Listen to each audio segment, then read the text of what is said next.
ओम श्री सिद्ध भैरवाय नमः. बघा, आपल्या महाराष्ट्रामध्ये ग्रामीण भागामध्ये जो मार्गशीर्ष पौष महिन्यात जे सप्ते बसवले जातात, 7 दिवसाचे हरिनाम सप्ताह, तर याची काही लोकांना कल्पना नसेल हा सप्ताह का बसवला जातो आणि 7च दिवस का. बघा, माणसानं जसं कर्म केलं तसं कर्माचं फळ त्याला मिळतं. आणि परीक्षित राजा ज्या वेळेला गर्भात होता, पांडवांचा वंश नाश करण्याकरता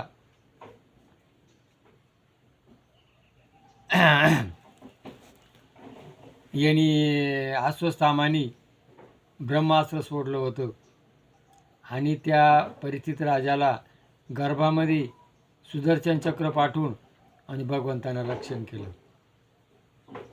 बघा, भगवंतानं त्याच्या आईच्या पोटात त्याला राखण केलं. आपल्याला सुद्धा आपल्या आईच्या पोटात भगवंत रक्षण करतो. पण ज्या वेळेला आपण बाहेर येतो आणि आपण ज्या प्रकारे कर्म करतो त्या कर्माचं फळ आपल्याला बघल्याशिवाय चुकत नाही. म्हणून कर्मानुबंधे मनुष्य लोके, जसं कर्म असेल तसं त्याला फळ मिळतं. तुका म्हणे लेखा न चुके ब्रह्मदिका. कर्माचं फळ कोणाला चुकत नाही.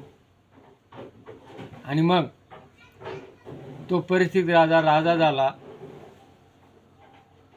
पण त्याच्या ह्याच्यामध्ये तिजोरीमध्ये ज्या वेळेला जरासंध मारला गेला होता भीमाना, आणि त्या जरासंधाचा सोन्याचा मुकुट होता, तो मुकुट लोकांना लुटून पापाचं धन करून तो घेतलेला होता. आणि ते जे पापाचं धन आजही माणसाला सुखानं खाऊन देत नाही. म्हणून तुकाराम महाराजांनी सांगितलं, जोडून या धन उत्तम व्यवहारे, उदास विचारे विचिकारे. धन कमव, पण कसं कमव, चांगल्या मार्गाने कर. वाईट कर्मानं कमवलेलं धन तुला सुख राहून देणार नाही. म्हणून याच्यातून आपण आदर्श घ्यायचा आहे का हा सप्ताह बसवतो, हा का बसवतो. पापानं कमवलेल्या धनचा मुकुट नुसता डोक्यात घातला. तो डोक्यात घातल्यानंतर त्या परिस्थिती राजाची बुद्धी बदलली आणि त्याच्यामध्ये कली घुसला. कली कुठं घुसतो? दारू, वेश्या, पापानं कमवलेलं धन, बुडीताचं धन, दुसऱ्याचा आत्मा दुखून कमवलेलं धन, याच्यामध्ये कली ताबडतोब घुसतो. 2 दिवस त्याला सुख मिळतं, पण ते कायमस्वरूपी मिळत नाही. आणि मग त्या परिस्थितीत राजाची बुद्धी बदलली.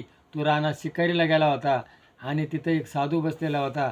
साधू बसल्यानंतर त्या राजाला मला कोणातरी मान द्यावा, आणि त्यांनी त्याला विचारलं नाही. तो ध्यानस्थ होता. याने मेलेला साप त्याच्या गळ्यात घातला. विनाशकाळ विपरीत बुद्धी. आजही माणसाचा नाश व्हायची वेळ आली ना, तर त्याची बुद्धी भ्रष्ट होती आणि तो भगवंत त्याचा नाश करून घेतो. तसं त्यानं त्याच्या गळ्यामध्ये साप घातला. साप घातल्यानंतर त्याचा मुलगा जेव्हा आला, तो बघतो आपले वडील ध्यानस्थ आहे, आणि ध्यानात असताना याच्या गळ्यात साप कोणा घातला. त्याने लगेच सांगितलं, ज्यांनी माझ्या वडिलांच्या गळ्यात साप घातलेला आहे तो 7 दिवसात मरण पावल. आणि मग प्रत्येक माणसाला भीती कसली आहे? मरणाची. माणूस जेवढा दडापडी करतो, कशा करता करतो? मी मरू नये, मला सुख मिळावा.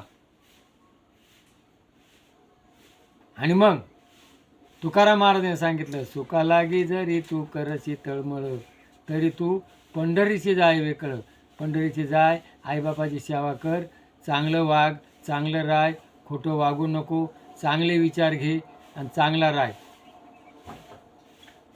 आणि मग तो घाबरला. त्याने अनेक ऋषी गोळा केले, त्याला कोणीच मार्ग सांगाना. शेवटी त्याला सांगितलं, याचा मार्ग कोण करील? शंकर.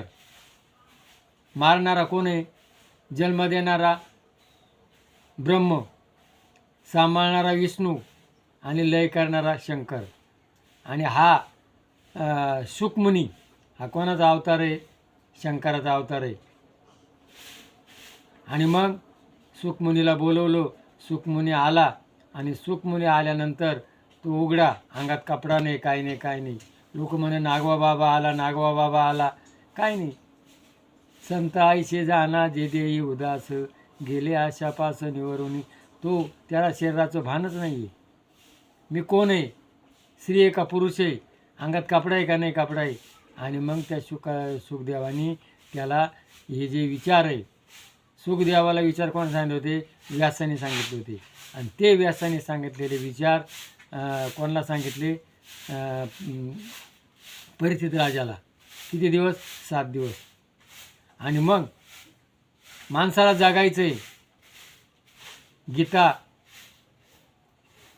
ज्ञानेश्वरी, तुकारामाचा गाथा, दासबोध वाचा. आता तुमचा अंतकाळ जवळ आलेला आहे, तुम्हाला मरायचं आहे. मग काय करा? भागवत वाचा. आणि मग त्याला भागवत सांगितलं. आणि भागवतात हे जे आज लोक बाबा कीर्तन करतात, प्रत्येक गीता भागवत करीती श्रवण, अखंड चिंतन विठोबाची. याच्यामध्ये सगळं विठोबाची भक्ती आहे. आणि गीता भागवत ग्रंथ असा आहे, ज्ञान, विज्ञान आणि आजची परिस्थिती या तिन्ही गोष्टीचा समन्वय केलेला आहे. आणि हे जे भागवत ग्रंथ त्याला सांगितला. आणि मग त्या परिस्थिती राजाला त्याची मरणाची भीती गेली. आणि मग त्यांनी काचेचा माल केला होता. काचेच्या मालात त्याला उपास सोडायचा आहे ना 7 दिवसांना.